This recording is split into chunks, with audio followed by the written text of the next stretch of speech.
The pen is mightier than the sword. Black people have written out of history. They stole our land and our identity. We were called copper color, mulatto, Negro, Black American. Now they're talking about FBA. Now the middle class and all others besides the rich are being written out, deported out, and unable to earn a decent living out of society. And now you understand what we were talking about the whole time. What has become really evident in the reactions of some Americans is that the rich don't care about them either. They don't care about what color you are. It only made them use you to a higher degree. And they played their game so well, the one that they've been playing for hundreds, not hundreds, thousands of years look like. One man I'm going to talk about today is J.A. Rogers. Now, this was a historian, and he talked and examined the origins of racial hierarchy, the color problem. But he didn't let that define him or become hateful. Rogers was a humanist who believed that there were no scientifically evident racial divisions. All humans belong to one race. He believed that color prejudice generally evolved from issues of domination and power between two physiologically different groups. According to Roger, color prejudice was then used as a rationale for domination, subjugation, and warfare. You see, we can use color as a weapon to actually dominate two unknowingly victims. We pit one against the other. We use one to supervise, make mockery of, and tragically harm another race because they feel like they are superior to them, not knowing the history of the world. Because see, ignorance can be used against you if you do not have any history or you don't know better. And now, most people have come to the conclusion that they have been lied to, that history isn't what they told us it was. And certain members of history and of this world are not the people that they told us they were. Whom am I talking about? We just got through talking about how all humans have things that can benefit humanity. But when you subjugate a race of people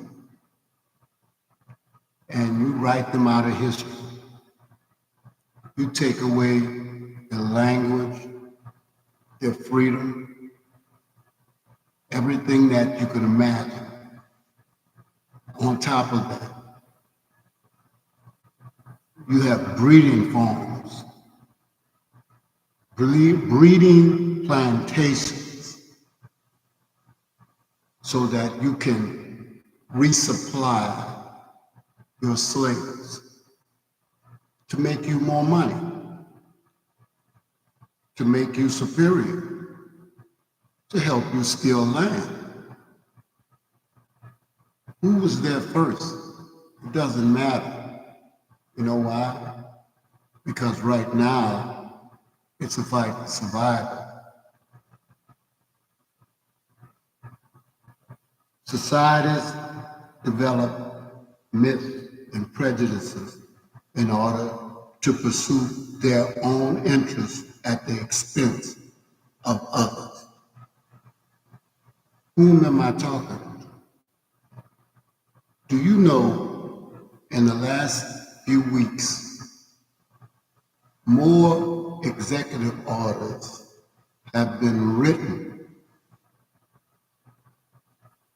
for the rich against those people that elected members of Congress, the Supreme Court, and especially the Oval Office are supposed to be looking out for. But we cannot hold them 100% responsible for the chaos that's going on and the misuse and abuse of power, because we have a part, each and every one of us, that we played in it. You see, this election brought out a lot of people from hiding, people feeling bold, and they're letting their feelings be shown, only to face the biggest surprise of their lives, to be made a fool of by the very man that you think was supposed to take care of you. Now, as we know, indigenous people all over this earth have been lied to, murdered, taken advantage of, and I won't list all these other atrocities that happen. But all you have to do is look at the people and you can see what happened. Your eyes don't lie, and neither does that pen. And as long as that pen was working for those that look like the racial hierarchy that rules not only this country, but several countries, almost the world. And I think that's the whole aim. And I've been saying this once, and I'm going to say it again. This country has been set up. There's no way in the world someone should have control of the legislature, the Supreme Court, and the executive branch.